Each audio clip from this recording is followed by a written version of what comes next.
Ito pala ang tunay na plano kaya kinuha ng Barangay Ginebra via trade itong si Kenmark Carino. At 6'9" na si Ladisle Palam nag-try out na para sa ibang koponan. Tuluyan ang binitiwan ng Meralco. So yan ang ating mga tatalakayin.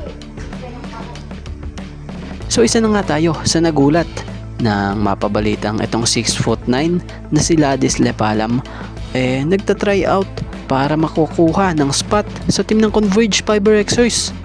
So batay nga dito sa naging update ni Basketball Zone, credit po. So tara't atin ngang pag-usapan nito Patatandaang itong si Ladisle Palam ay 4th round 2025 draft pick ng Meralco Bolts. So nakakapagtaka lang kung kailan nga ito healthy at nasa sa kondisyon saka pa binitiwan ng Meralco. Matatandaan namang kamakailan lamang nasaksihan pa itong maglaro sa practice game ng Meralco Bolts. So para sa opinion natin sayang, bihira ang magkaroon lalo na dito sa PBA ng isang 6'9" big man kung tutuusin para sa isang koponan. So kung may ganitong big man ka, syempre laking tulong ng size na to. Yun bang presensya niya na makapagpapailang sa ibang katunggaling kalaban, 'di ba? Sa mga hindi familiar kay Ladisle Palam, may taas itong 6'8" to 6'9". Kaya nitong pumosisyon mapa center man yan or power forward. Produkto ito ng De La Salle College of St. Benilde Blazers sa NCAA. Bago ito nag-PBA, kung saan nasa listahan nito or naging parte ng 2025-26 Meralco Bolts rosters nakapag-MPBL nga po muna ito sa iba't ibang koponan. So ngayong napabalitang nagta-try out na ito sa Converge, malinaw na wala na ito sa poder ng Meralco Bolts. So ngayon tingnan natin kung makakakuha siya ng spot sa Converge. Dahil ang lalim din ng lineup ngayon ng Converge lalo na pagdating sa big man. Kaagaw niya syempre andyan yung twin tower nila na sila Justin Baltasar and Arana. May Larry Muyang, Jaymo Egilos at Jonel Policarpio pa. Samahan pa ng import na si Kyler Kelly.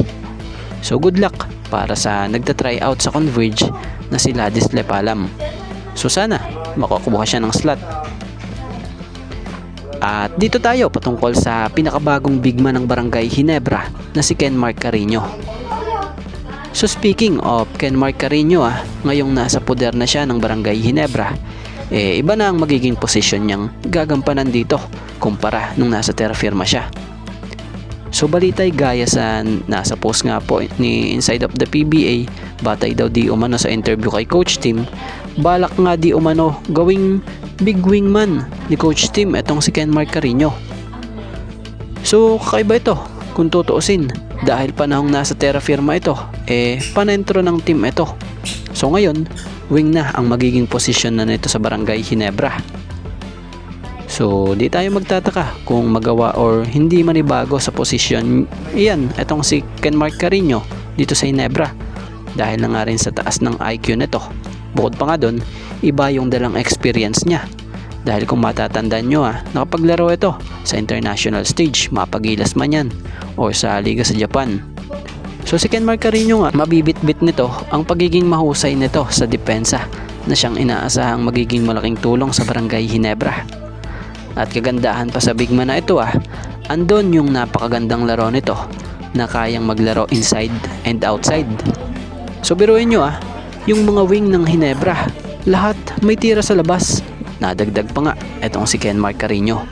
So goods addition ang isang Kenmark Carino talaga sa Ginebra. At asahan sa oras na pagbabalik nito, pagtuluyang nakarecover na ito mula sa kanyang naging ACL injury, asahang magagamit agad ito ni Coach Tim Cone dahil sa inaasahang plano nito dito.